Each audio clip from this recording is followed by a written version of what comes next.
everyone, my name is Kathrine Douglas. I'm a third-year member of the Franklin County Fashion Board. Today I'm going to be guiding you through Activity 6 in your project books, making pin cushions. So for those of you who don't know, a pin cushion is what you're going to use to safely store your pins and needle while you're sewing. It looks kind of like this. So let's get started. Step 1, we're going to choose out our fabric. So I don't want you guys to feel like you have to go out and buy brand new fabric for this box. It's designed to be made out of scraps that you have laying around. So I'm using a piece of linen that I found in my sewing box. You do want to make sure it is a little bit of a stiffer fabric. It needs to be durable so that we can make sure it'll last a while. Step 2 is to determine the size of our pin cushion.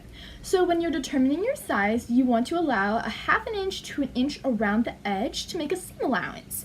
So an average size pin cushion would be about 4 inches, and these are going to be squares, keep in mind. And so in that example, then we are going to cut out 2 pieces of fabric that are 5 square inches.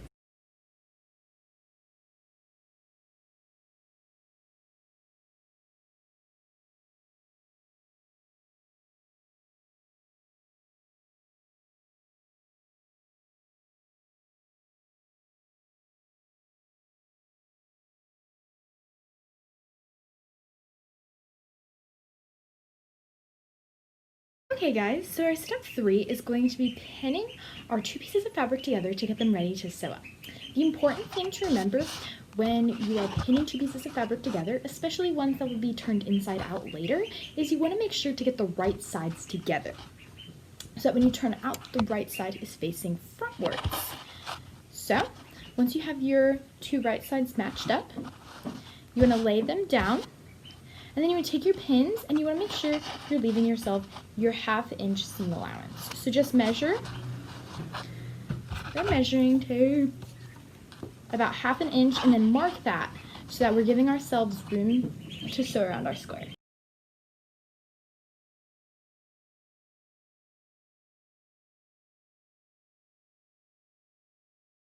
For step 4 of our project, we are going to go ahead and sew it on the machine.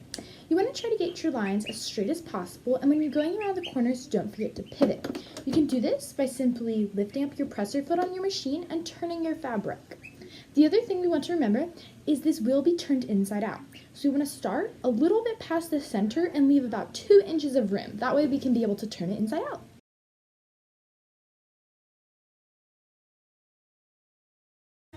For step 5, we are going to cut off all of the loose threads that were produced when we were sewing, and then we are going to trim the excess fabric around the edge of our stitch line. This is going to make it less bulky.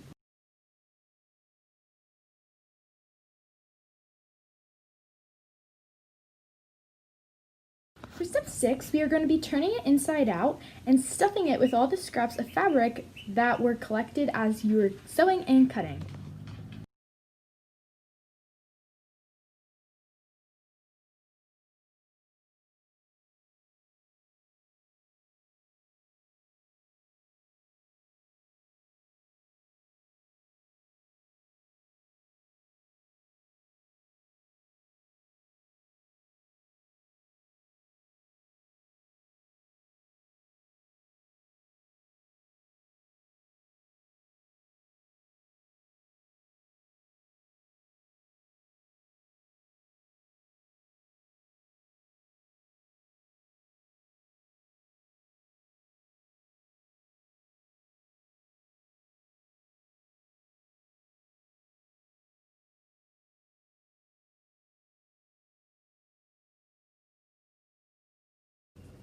Our 7th and final step is going to be to sew up the hole at the top of our pin cushion, which we left to turn inside out.